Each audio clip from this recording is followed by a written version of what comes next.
which I hope you are all planning on spending a lot of time with this over the weekend.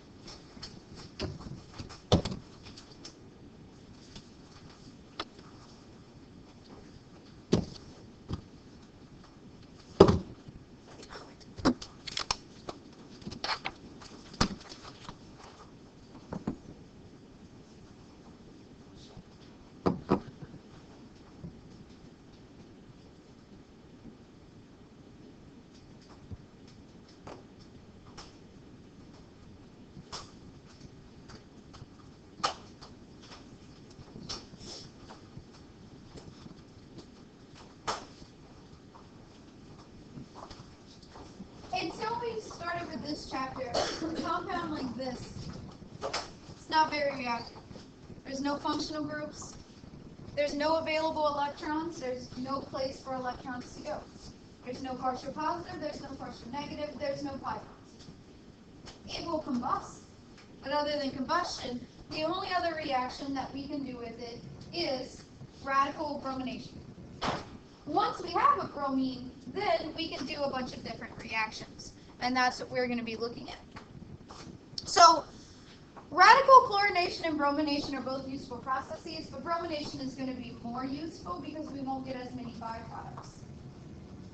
So bromination is more selective.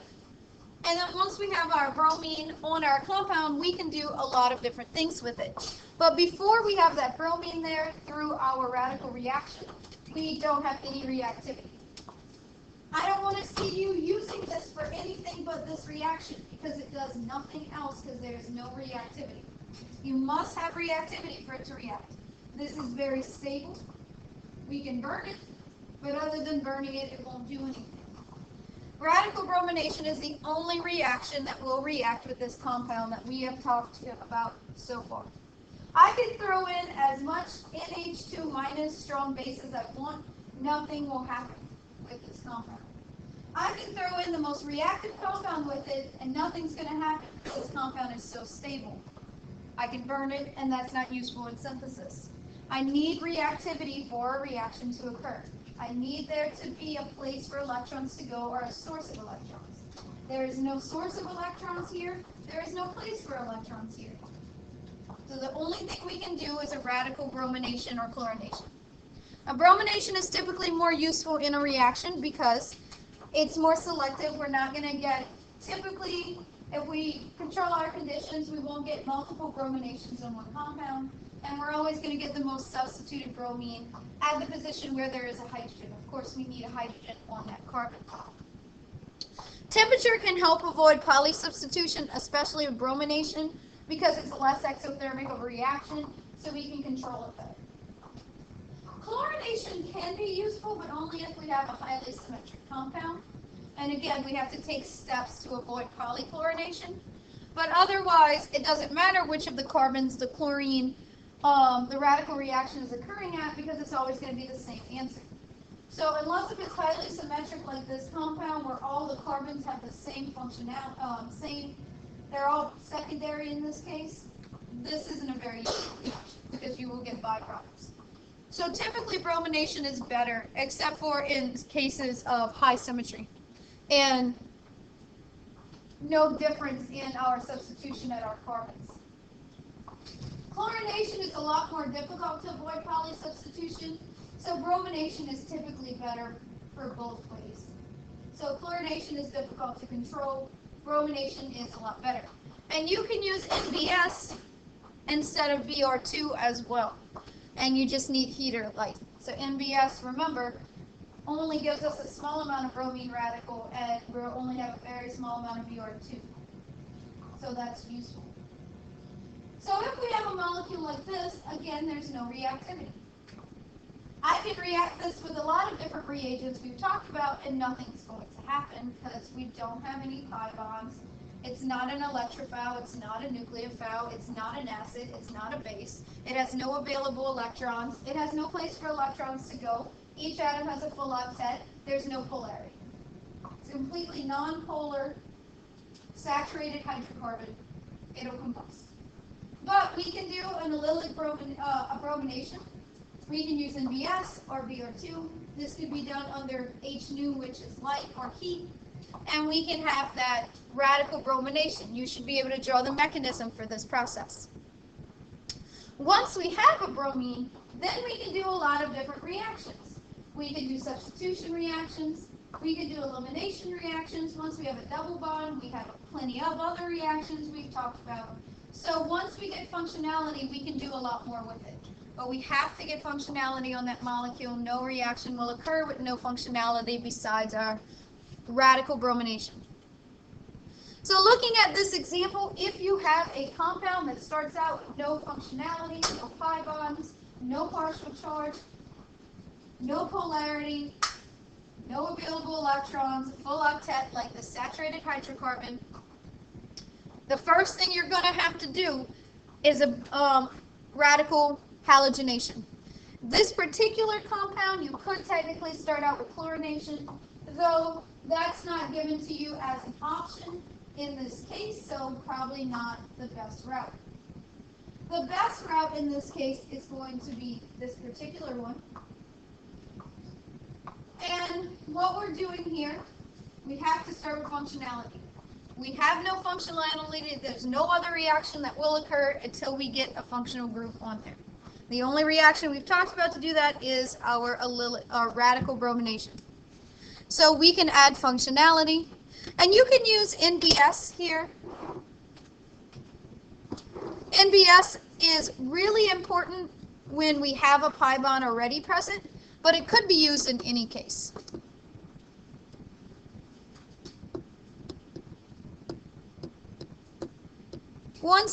We have secondary in all cases, so our bromine's just going to add in one position. Now notice we have a double bond and a bromine in our final product. So the first thing we need to do is put a double bond. And we can do that. We just need a base to do our elimination. In this case, it doesn't matter how big or small the base is because we don't have any difference in selectivity. We're going to form a di-substituted double bond no matter which of those beta hydrogens we protonate because we have a lot of symmetry. Now once we have the double bond, we can do another bromination through a radical process. We can do an allylic bromination. In this case, because we already have the double bond present, we must use NBS. If we use Br2, we have the addition reaction to the pi bond that will also occur, and that'll be a byproduct. And that is not in our final product. So in this last step, we have to use NBS. And usually carbon tetrachloride, anytime you see this, that's just a solvent that's non-nucleophilic. The first step, you could use NBS. That would work fine, and nothing would be wrong with that. That's not an option here, but I wouldn't take off for that, because you can do that as long as you're using light or heat, because that will still produce bromine radical. But the last step has to be with NBS, because Br2 would give us our competing addition reactions.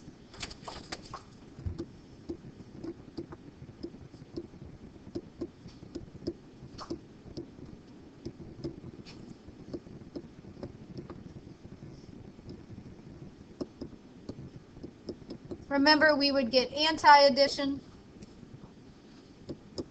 and then we'd probably still get some radical bromination, but we'd have a mixture of both. So in that step, we need to use NBS. You can use NBS anytime you're doing radical bromination, but it has to be used if you're using a double bond. So that's how we can use these for synthesis. They're great because we could impart functionality on a molecule that would at any other time not react with anything else. The starting material will not do anything else at this point of anything we talked about because there's no functionality. You have to have reactivity for a molecule to react. You should know this answer.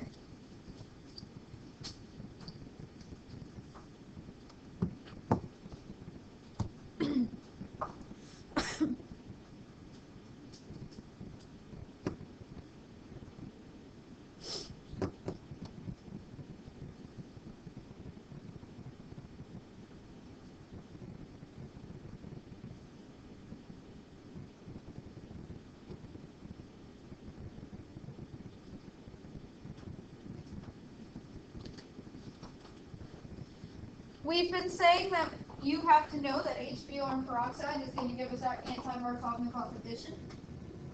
Now we're going to really look at the mechanism and understand why. And remember, this is a radical mechanism. Unlike HBr, when there's no peroxide present, which is an ionic mechanism, we form a carbocation, we form an ion. Here we form a radical.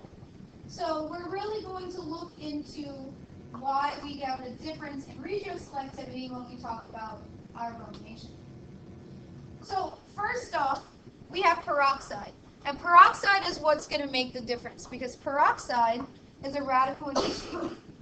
So when we don't have peroxide present, it's really unlikely we form a radical. So we go through the ionic mechanism. But when we have peroxide present, we can form a radical, and that changes the mechanism entirely. Which is why we need peroxide for this to be anti-Markovnikov. We have a pretty low activation energy for breaking that. So we have initiation that occurs, and that's going to be, of course, the first step in the mechanism. Now the question is, once we have a radical, what's the most likely thing for that radical to react with? Now remember, our pi bond is available to give up electrons. But we can have that radical addition to a pi bond by our pi bond giving up one of its electrons to the radical. That's going to take a lot more energy than our peroxide radical reacting with our HBr to do a proton abstraction, because our bromine will stabilize the radical more than our carbon. So our next step is our initiator, which we don't need that much peroxide for this to occur, is going to have a hydrogen abstraction with HBr. This is the first thing that's going to happen in the propagation step. This is our initiation. Remember, HBr will not spontaneously initiate to form H radical and Br radical, because H radical is not stable. It's too small, it's not going to stabilize the radical. Our other option of what's in the reaction mixture is our oxygen radical reacting with our double bond. But that's unlikely compared to our hydrogen abstraction, because our resulting carbon radical is less stable than our oxygen radical. So the equilibrium for that reaction would lie in our starting material, which means we won't form that. We will eventually form this, but not until we react with our bromine radical. The easiest thing for our oxygen-initiated radical to react with is the hydrogen. It's small. It's easy to do the hydrogen abstraction. And our bromine radical that results is pretty stable, because that bond between our hydrogen and our bromine is easily broken. So once we have our bromine radical, then we're going to react with our pi bond, but not before. And we know that because if we look at our products, this is not a byproduct. We don't get a byproduct with an alcohol. So we know that this isn't happening.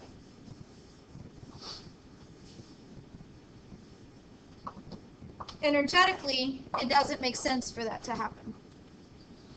Once we have the bromine radical, then we're going to have the addition to our double bond, where one of the electrons from our pi bond is going to form a new bond with bromine. And then the other electron has to go somewhere, so it's going to go on the other carbon of the double bond. What is our most stable radical?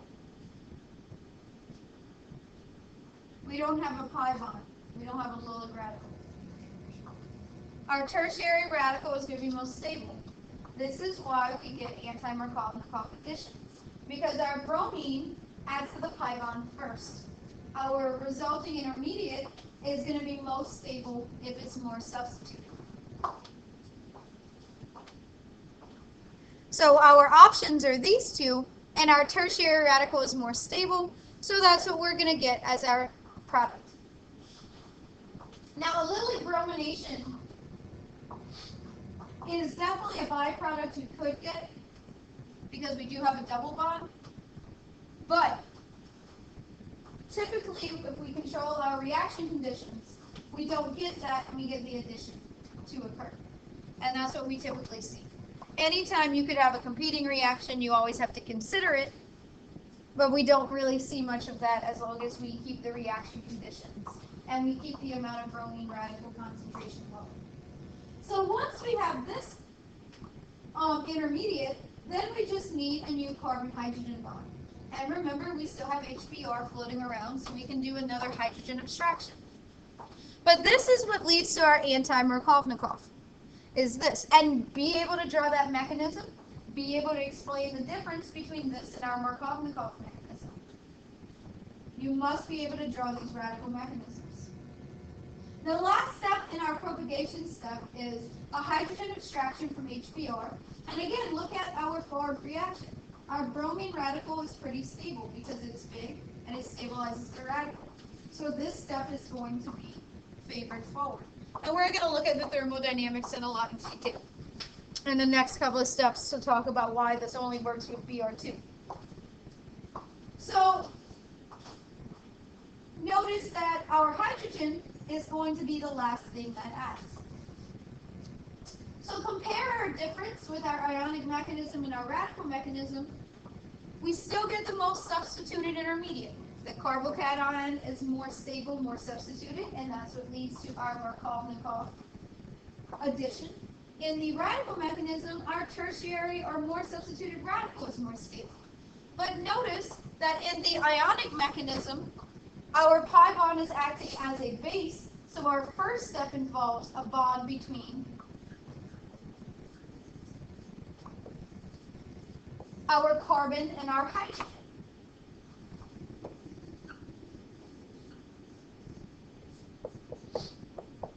So the bromine adds second, and it's going to add in the most substituted position. Because when we look at these two things, this is our portion positive, this is our portion negative. This hydrogen can accept electrons, our pi bond has electrons. In this mechanism, our bromine adds first, because we form our bromine radical after our initiation occurs, and our bromine radical adds to our double bond first. So that leads to our bromine being anti-Markovnikov, because our more stable radicals.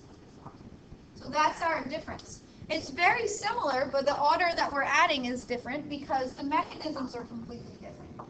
We're talking about radical reactions here. Now remember, radicals do not rearrange, so we don't have the issue like we do in the ionic mechanism of rearrangement if we form a more stable radical. Radicals don't readily rearrange, it takes too much energy, so we would never have an issue with that.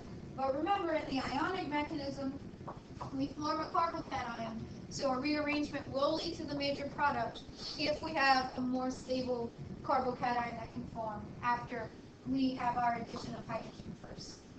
That's not something we have to worry about in the radical mechanism, but we do have to worry about that with the ionic mechanism. So be able to explain that, be able to draw the two mechanisms and show the difference into why one's Markovnikov and why one's anti-Markovnikov. Explain it with the mechanism and be able to explain it with words as well. The last step, of course, is always a termination. Commonly, two bromines might come together to destroy the radical. And as soon as we form the carbon radical, it will often do the hydrogen abstraction because of the stability. So for that reason, and because we don't typically have a lot of radical present, we don't typically see two carbon radicals coming together for termination, but that's always something to watch out for when you're doing these reactions. If you're getting byproducts you wouldn't expect. But it's not really something we see very much. So we talked also about the fact that only HBr works towards this method, and not HCl or HI or HF. And the reason why is thermodynamics, so we're going to look at that briefly. So again, anytime we're looking at thermodynamics, we want our delta G to be negative, and our delta G is based on our delta H and our delta S. So here we're going to examine the thermodynamics of the propagation steps. So in the first propagation step, unlike our radical brominations, where we're reacting Br2 with our saturated hydrocarbon, where we didn't have any difference in delta S, that's not the case with this reaction. With this reaction, we do have a difference in delta S, because notice In this first propagation step, we're doing an addition.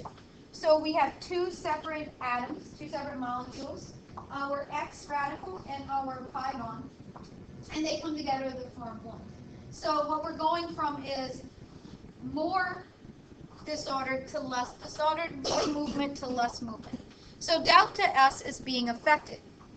So in those cases, in all cases, no matter which of the halogens we use, delta S is going to be positive. Now we can calculate our delta H because, of course, we can look up those numbers. And when we look up those numbers and plug them in, what we see is HCl, HBr, and are both negative. HI, however, is positive. And again, just like typically, HF is usually too reactive. We're not really considering it. So that tells us that HI is not really something that we are going to make work very well. It's never going to favor our product because we don't have any way for our delta G to be negative. So that's an issue. So therefore, we're not even going to worry about our HI anymore. So now we're just going to look between HBr and HCl because HI isn't going to work. Now we can use temperature to favor HCl or HBr because we just need this term to be lower than our first term. So at high temperatures, our delta G will be positive. We have to be careful with that, but at lower temperatures, we're fine. So this is our overall here. This is going from 2 to 1 for our delta S. So because it's going from 2 to 1, that's a negative enthalpy.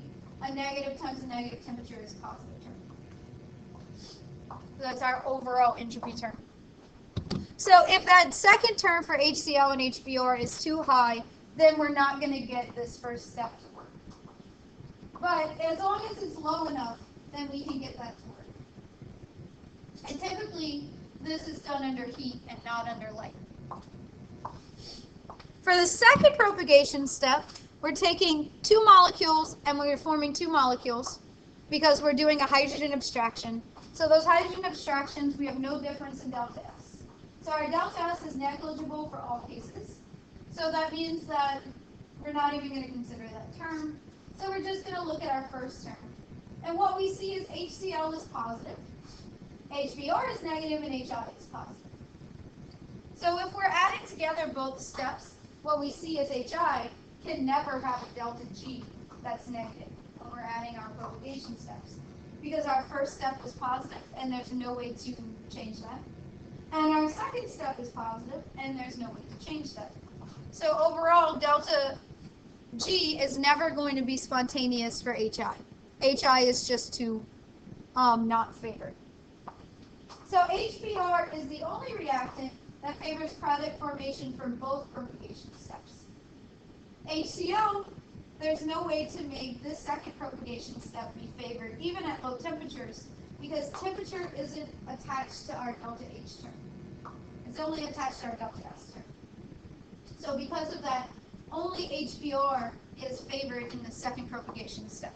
So based on that, only HBr will react. HCl can be favored in the first propagation step, but it's not favored in the second propagation step. So it would just reform our starting material, not really work out. However, HBr is the only one that we will get a reaction. HI, we just won't get a reaction. We won't have a reaction with that. Now the question is, okay, what if the first step outweighs the second step of step 2? And the answer is no for our HCl because the delta S term overall is essentially 0. So that means our HCl is not really ever going to be effective. You might get a small amount of product, but it's not going to be enough to have a yield that's workable. So we're going to say that no reaction will occur. So if you see anything other than HBr, and you see peroxide, you're going to say no reaction will occur. Even though, remember, for our Markovnikov addition, we can do that with HCl, but we cannot do it with HCl for our anti.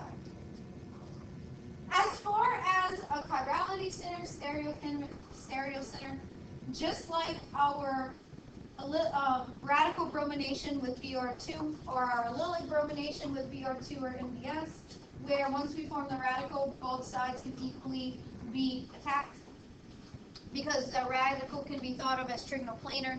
We see the same thing here, meaning we're going to get both enantiomers if we form a stereocenter, because neither side of our radical intermediate is going to be attacked more or less than the other. So there's an equal amount of probability of both sides, so typically what we see is a 50% mixture of both enantiomers. And that's true of all of the radical reactions we've talked about that have formed the stereocenter. So no difference there for the same reasons. So looking at this one, we know it's anti-Markovnikov. So our bromine is going to add here and our hydrogen adds in this position. That does in fact form two stereocenters. And what we're going to get is all of these products are possible. Because we form two stereocenters, and remember, this is trigonoplanar, so that first step of our bromine adding to our radical is going to be the same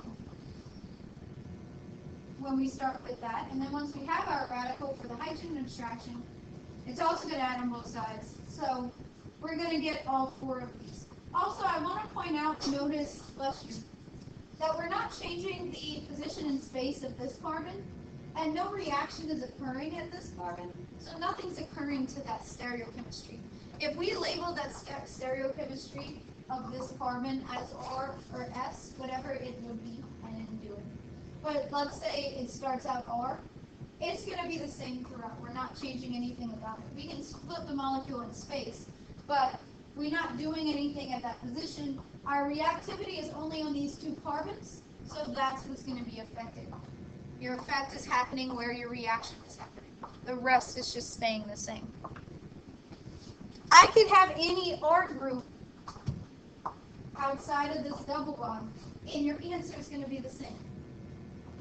It doesn't matter. Sometimes it might matter with speed, and sterics might affect the overall reaction, but for where you are right now, I can change this and really not give you a different question, which is what I typically do in my quizzes. They're almost exactly like your homework. I might change a side chain that doesn't affect anything. What affects is where your reactivity is occurring. Now remember though, here, our radical is forming in this tertiary position, and then we have our hydrogen abstraction. If we were going through the ionic mechanism, the carbocation could go through a rearrangement. So you do have to consider that rearrangement that will lead to major. But the radical doesn't rearrange, so we don't have to worry about it, even if this was secondary and not tertiary. So we don't have rearrangements with radical reactions. That's most of the information that we are going to have on the test. I want to go over a couple of applications of radical chemistry as well. And I also want to point out this case with ozone and the reaction, because we're going to see something a little different in our propagation step than what we have seen in the other reactions. And that is that we are going to have a coupling that doesn't result in a termination step, but a coupling that involves a propagation step. So we're going to talk about why.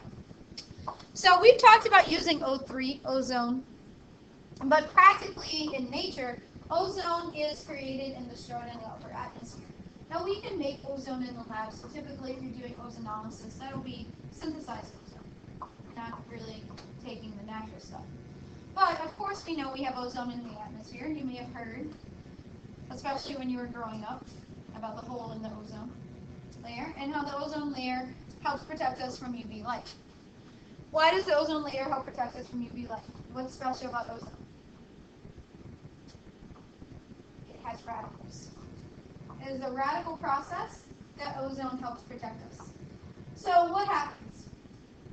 O3 molecules absorb harmful UV radiation. But the thing is, in this process, it's a cyclic process because ozone is going to be reformed in this reaction. And the UV radiation is recycled as heat energy. So it takes harmful UV radiation and recycles it as heat, so we don't get as much of the UV radiation. How does this occur? It's just a radical reaction. So this is the believed and understood mechanism. Our O3, when it comes into contact with UV light, will form oxygen, O2, and this oxygen radical, which has these 2 electrons. Ozone absorbs UV light and splits into these 2 pieces. But the thing is, once this splits, our ozone will come together with our O2 and reform O3, and that releases heat. So this is a cyclic process. As long as our oxygen 2 radicals are there, it can come together with our O2, which can also form 2 radicals. And then we form heat, and we reform O3. So it's a cyclic process. O3 is floating around, UV light comes in, it splits it to O2 and our oxygen diradical. Then those oxygen diradical re-reacts with O2, and it does a reversible reaction, releasing heat. Then we have more O3, and it keeps on going. So it doesn't deplete ozone, it just continues to reform. The problem comes from actually a reaction that does not or breaks this cycle. So if we were doing something and some molecule went up in the atmosphere and reacted with this to where it could no longer reform with O2, we're no longer going to have O3. And that's where the problem came in. And that's where that ozone depletion that was being noticed was found. So compounds that are most destructive to the ozone layer are stable enough to reach the upper atmosphere.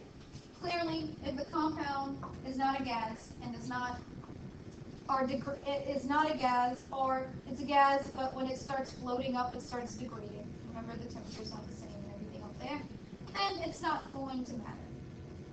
But if we have a compound that's a gas and stable enough to reach the upper atmosphere and still be that same compound, and then it forms free radicals that will react with our oxygen radical, then we're going to deplete the ozone layer. So one example of those are CFCs, which probably, if you walk around like Home Depot and stuff, you've probably heard about CFCs. CFC stands for chlorofluorocarbons. And chlorofluorocarbons, notice it's carbon that has chlorines and fluorines. Hence chlorofluorocarbons. And you might have heard these terms as what? What were CFCs? You think of something, a common, not really household item, but a mechanical item that you might have heard of that were called CFCs? Freon. So they were used as refrigerants. And CFCs fit that criteria. They easily are a gas, they float up to the atmosphere, and they remain intact. And then they can form radicals, and these radicals can react with our ozone. So refrigerants, propellants, also insulation, they were sold as freons. That's how they're called, but sometimes you might have saw CFC. 11 is just the formulation. These could have contained a different amount of fluorines or a different amount of carbons, things like that. So this would be Freon 11. So how does this destroy ozone? Well, remember there's UV light up there, so it can initiate, once it reaches up there, these 2 radicals. Because we form this radical in a fairly, so this is a fairly liable radical bond. Once that forms, that can react with O3, and notice we've now taken one of the radicals from our O oxygen radical. We still have one oxygen radical there, but that radical can react with other things, and it can't come back together with O2 to reform O3 because it already has a chlorine attached. So instead, our 2 oxygens will likely come together in an oxygen extraction, which we haven't really looked at that too much because it's happening up there to reform O2. But notice we're not reforming O3 at all in the propagation step. Also notice that propagation step reform chlorine, which means this chlorine can go back and react with another molecule of O3. Then it'll reform and can go back and react with another molecule of O3. And then it can reform, and so on until we get a termination reaction. So the chlorination radical continues in the chain reaction, and one CFC molecule doesn't just destroy a little bit of ozone. One CH3 molecule destroys thousands of ozone molecules. And of course, if you buy Freon and you put it as a refrigerant, you're not using one molecule. You're using a lot of molecules. So this was a problem. So what was done was trying to come up with compounds that could also work as refrigerants, but either decompose before they reach the ozone layer, so we didn't have that problem. If they don't get up there, we don't have that initiation step. So those are typically hydrochlorofluorocarbons. Putting the hydrogen on there will often make it decompose sooner, so therefore it doesn't get up there in the atmosphere. So it's less destructive, and these have been replaced foam insulation, so we don't have those CFCs as a problem. Hydrofluorocarbons don't contain chlorine, so they can't form the chlorine radicals that interfere with the ozone cycle. So those are also used in place of our CFCs. So these are typically used in refrigeration systems and medical aerosols now instead of the CFCs. So you might think, okay, your aerosol spray, hairspray used to contain CFCs, but now they don't. So we don't have as much of a problem there. And CFCs are not allowed only in very specific situations in firefighting, or are they still allowed to be used? And it's only when there's really, really sensitive, important equipment that they're used for, because they don't leave a residue. So another way that our radicals are used are in combustion reactions and in firefighting, so I just kind of alluded to that. Now, of course, you know we use water, but an electrical fire, you can't use water. An electrical fire will not be put out by using water. If you have a fire as well with oil, that you're not really wanting to use water as well. Or a lot of times in your organic lab, we work with compounds that catch on fire in the presence of water. So if we say have one of those compounds, we don't want to put it out with water. We can use sand, or firefighters have these other formulations that will stop fires. Another example is if you catch a solvent that does not mix with water, so it's a really non-polar solvent, you catch that on fire, you don't want to put water on it. For the same reason why you don't want to put water in oil. You ever had water in hot oil? It's not good, right? You don't want to fry your stuff when it's frozen either. You want to let that thaw, because otherwise, well, sometimes you just burn yourself, and you can cause a bad situation. So we might need something other than water. So burning is a radical process. Fuel, which is typically our organic compounds, that undergoes combustion. Our carbon-containing molecule plus CO2 forms H2O. Our organic compound plus oxygen forms CO2 and water. But the way we draw it in general chemistry, we don't really talk about the radical reaction. It is a radical process. Of course, the kind of chemicals that can use to fight fires can inhibit at any of these processes. It can inhibit with the fuel source. It can inhibit with the oxygen source, which you see if you light a candle and then you cover it, and then there's no more oxygen, and eventually it just goes out. So we can smother it. So we remove those three things, we can stop fire. So the radical chain reaction can be destroyed with some of these reactions that stop radical reactions, and that's used. So water works because it deprives our activation energy needed for the reaction before. CO2 and argon gas deprive the fire of oxygen, so that can stop the reaction from going forward. Or we can use these compounds that form radicals, because under heat, initiation is formed with these radicals, and then they'll react with our radicals formed in burning and stop the burning process. So, like I said, CFCs have been used in the past. They're not used too much now. Usually, BFCs, which again isn't going to hurt the ozone layer because they usually degrade before they reach up there. So our halogens, which is our compounds that have those halogens, suppress combustion by, one, they're a gas, so they smother fire, so that's nice. Two, they absorb some of the heat because the heat forms our radical through initiation. So that means it's sucking up some of the heat. Now it's not taking in that much heat, so that's not the primary thing that's happening, but it is taking away from the heat, the activation energy of the combustion process by taking it. Remember, energy has to come from somewhere. So if this takes it, the fire can take it. And then lastly, our free radicals that are produced combine with radicals that form in the combustion process, and therefore it stops the process.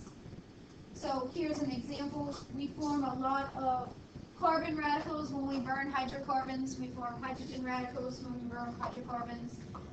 This is a very high energy process. So these take those in and stop the process. The nice thing about them is they don't leave any residue. So they're like water, clearly ruins everything. And if you ever use a fire extinguisher, you might see that there's stuff left. But these, because they're gases, they don't leave any residue, so they're really great for electronic equipment. And CFCs are sometimes still used in very, very sensitive equipment, like let's say something that maybe the Pentagon caught on fire, they might use the CFCs there if it was really sensitive, but it's not commonly used. The ones that aren't going to hurt the ozone layer are used more. So we do have some problems there. Some production of these are banned. In special situations, they're still used. So these FMs aren't as effective, but they don't contribute to ozone depletion, so they're used more than the other ones because they don't have as much byproducts. Again, they're not leaving as much residue behind, but they don't work as well, so you need a lot more of them to put out the fire. But they're useful. Another reaction that's really important, not so much in synthesis, except for the fact that these molecules, you buy them from a company, put them in your molecule lab drawer, in their little bottle. And then if you don't look at them, and you don't use them, or you open them and you don't use them for a couple of years, say 10 years go by, you might need to consider this process. So it's important to understand this process from a synthesis point of view, not to do synthesis, but to understand that your compounds, after you buy them, can degrade over time, and what that degradation is. So compounds that have liable carbon-hydrogen bonds can eventually auto-oxidize in the presence of oxygen in just our atmosphere. Of course, remember, this is a radical process, so this is initiated by heat or light. And of course, what we're typically concerning ourselves is with UV light, because that's always happening. We always have some UV in our atmosphere.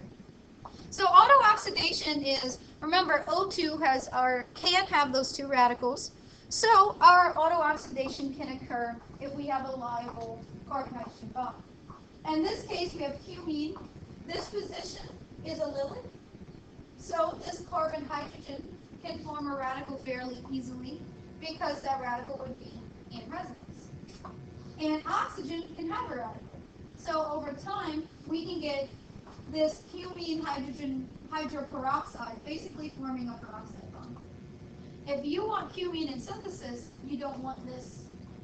So you have to know how to protect your compound from doing this. It's also important, a lot of drugs have benzene rings, which means there's a lot of allylic hydrogens in a lot of pharmaceuticals.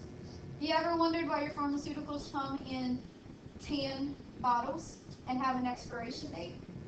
Why would a molecule have an expiration date? This is why a molecule has an expiration date. And this is also why most pharmaceuticals come in either a dark plastic container or glass that's amber, so light doesn't get it. Because auto-oxidation will change the way that this, usually what it'll do is make the drug not effective, but still, you don't want to be taking a lot of oxidized drug. Now, it is generally slow. That's one thing to think about. So this mechanism, again, we have a carbon-hydrogen bond that is more liable. So we can have initiation where we form a carbon radical, and then oxygen can come around, and remember, oxygen has 2 electrons. Now notice this propagation step is a coupling, but there's still a radical present after that coupling, so it's still part of propagation because the chain reaction can still occur. So in most cases, coupling is a termination because there's no radical left over, but because our O2 can exist with 2 radicals, even if one radical couples, the other radical is still present. And this is a chain reaction because that can then deprotonate another carbon atom. And this is especially important for atoms that are molecules that contain pi bonds and have allylic hydrogens. Also ethers, which I'll show in a second. Eventually you can have termination occur, but again, this is pretty slow. You're never having a lot of radical present at a time. Overall, the propagation steps still add to our net reaction, so that's our terminology for propagation. And notice again, each propagation step results in a radical that can continue with the chain reaction. Another common molecule that has autooxidation occur is anyone with an ether bond, because that electron, that radical, is stabilized by being next to our oxygen. So that's another position that autooxidizes really easily. Unlike our drugs, which typically will make them not useful and inactive, our ethers that autooxidize tend to be explosive. So that's a problem. Let's say you have a 4-liter container of diethyl ether in your lab, and it's 10 years old, and one day it just explodes. You don't want that. So you always have to be careful anytime you have ether molecules that you don't have autooxidation. And you can do tests to check that, because after long periods of time, they can be explosive. If I show you the ether in the lab, you'll see that my ether typically comes in either a really dark bottle or most of the time a metal bottle that no UV light is getting in. To prevent this, because the explosion, especially if you have a large amount of ether, once it autooxidizes, it's really dangerous. So like I said, this is why your vitamins are typically sold in brown bottles. The absence of light, you will slow the autooxidation process. Compounds that can form relatively stable carbon radicals go through this often. So compounds that contain benzene rings, so they have the mesylic position, are very common to go through this. And a lot of drugs, a lot of pharmaceuticals have multiple benzene rings, so that's an issue. So things like aspirin, they have benzene rings. Things like Tylenol have benzene rings. We have to watch that. So a lot of drugs, which is why you have expiration dates in drugs, and they're usually in dark bottles. This can also happen with triglycerides. Triglyceride is just fat. If we have our fats that have some degree of unsaturation, meaning we have a double bond somewhere, saturated fats have very little double bonds. Remember, saturated means only carbon hydrogens in bonds. But if we have some unsaturated fats that have a double bond, this position is allylic, so the carbon positions that next to our allylic position can undergo oxidation very easily. So sometimes you have this in fats like mostly oils. Oils have a lot more double bonds. There are some fats that might have a small amount of double bonds. So autooxidation can occur, and that's what causes your food to become rancid and toxic. So when you have meat and it starts smelling really bad, it's the fat auto-oxidizing. That's why we put it in the refrigerator, and the refrigerator doesn't have light when you close it.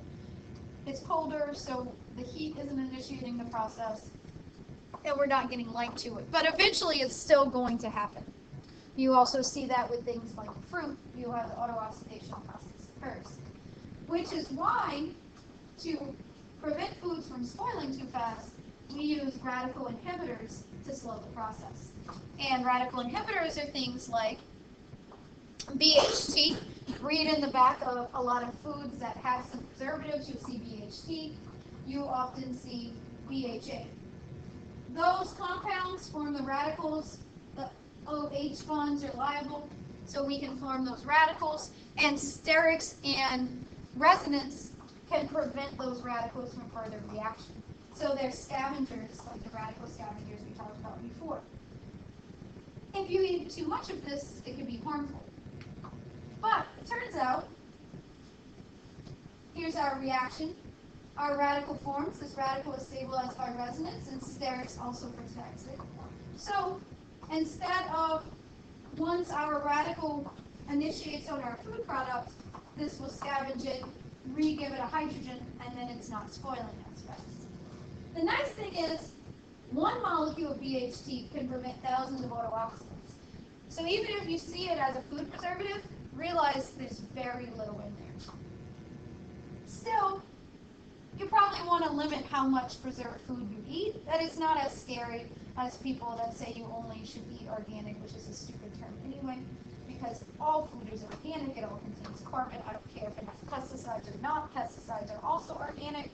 And also, if you're only talking about natural foods, well, you know, heroin is natural. It is. It's from a plant. It's from the poppy. It's natural. I'm just saying, just because something's natural doesn't mean it won't kill you. So, you should still, I always say, limit the amount of food you're eating that's not fully grown and whatever.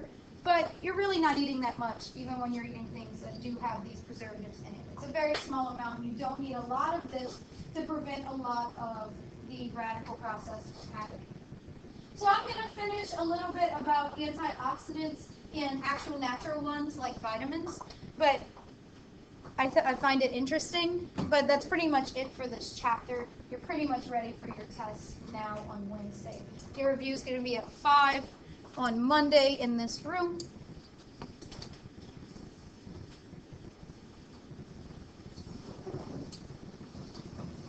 And I will see you on Monday. Make sure you spend some time this weekend. I do have your quizzes. I grabbed the wrong folder, so they're in my office.